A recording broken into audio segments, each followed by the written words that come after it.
Well, hello, everybody, and welcome to On Point Live, where we talk about what's happening in the sports world. Right here from the Manhattan Beach Studios, everybody, I'm Vince Ferragamo, former Los Angeles Rams quarterback. Alongside me is 20-year NFL legend and Hall of Famer Jackie Slater. And Jackie, we got a lot to talk about today, but you know what tomorrow is? Tomorrow is NBA Draft Day. NBA Draft. And you know who's got the first draft? San Antonio Spurs. Who are they going to get? Vince, is there any doubt in your mind? No. All you got to do is look at their track record. Now, I know Exactly. Popovich came after the Admiral was drafted, Right. but look at what the Arizona basketball team has done over the years. They have gone out and invested in big guys. And I told you, a good big man is always, he's always better than a good little man. But look at what they did, Vince. I mean, they went out.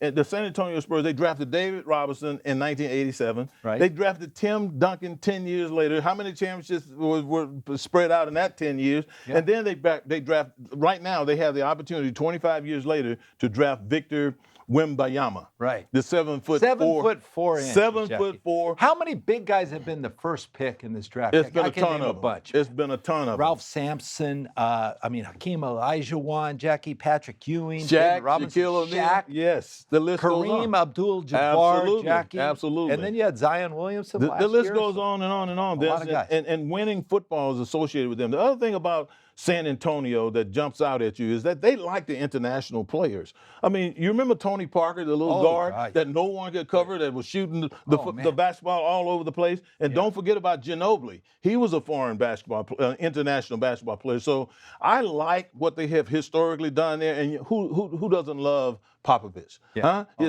Coach Pop Is is the he a best. competitor or what? You know why I like him, Jackie? He Why is it? likes wine, and he takes his guys out for a great dinner, and they have a big wine dinner. Absolutely. Just spare no cost. Jackie. Just Absolutely. give me the Absolutely. best wine. Absolutely. Just bring it on. I like that about him Oh, yeah. myself. He actually made a comment. I had to send him a bottle of my wine. Oh, you right? did? The Caressa J, right? Uh-huh. He sent me back a nice note, so I've kind of like framed it, put it right Wow, next to the that's cool. computer. and That's so cool. Yeah, he's a good coach, though. Yes, he is. Yeah, really. Very good coach.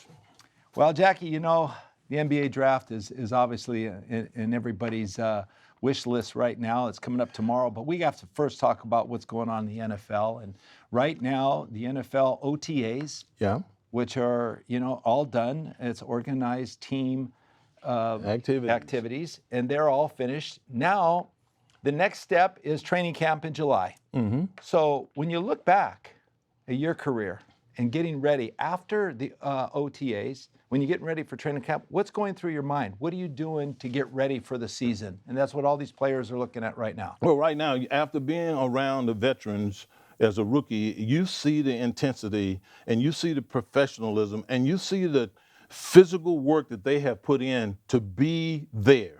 Be there the number of years that they've been there. So you feel a little bit inadequate.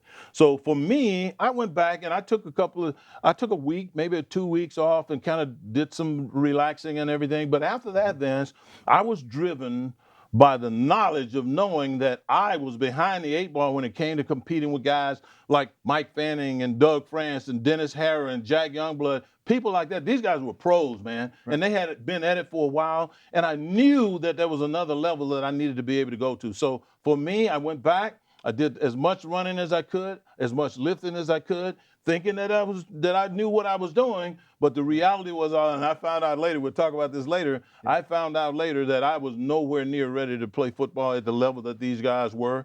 And so my encouragement is and always will be to the young guys, put the work in, do more than what you think you should because it's going to be needed and it's going to pay dividends early on for you. And what was really concerning to us, Jackie, was the DGC. Don't get cut. Okay, so it's like I came into camp, I think, at the best shape I'd ever been in.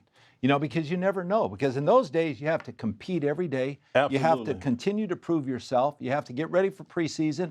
That's where you made a spot. Absolutely. And stay on the team. So, yeah, I think that's a major concern today. But, you know, a lot of guys now, they kind of like get in shape in training camp, but you really have to come prepared. You really have to come prepared. And I don't think the intensity in which you have to be prepared today is really the same as what it was for us, Vince, because you got to remember, we played 6 preseason games at one point in time. Then later we played 4 preseason games. And as a starter, I was expected to start that game and through the first 3 or 4 preseason games, play at least half of that game and to build my cardiovascular endurance up, to let them see how I was going to function with the starting group. And that was not easy. I mean, the mere fact that you haven't been doing anything and then suddenly you're competing against pros, that's not the problem today because they don't play in the preseason. But that's what we had to do, and knowing that, it intensified your off-season training.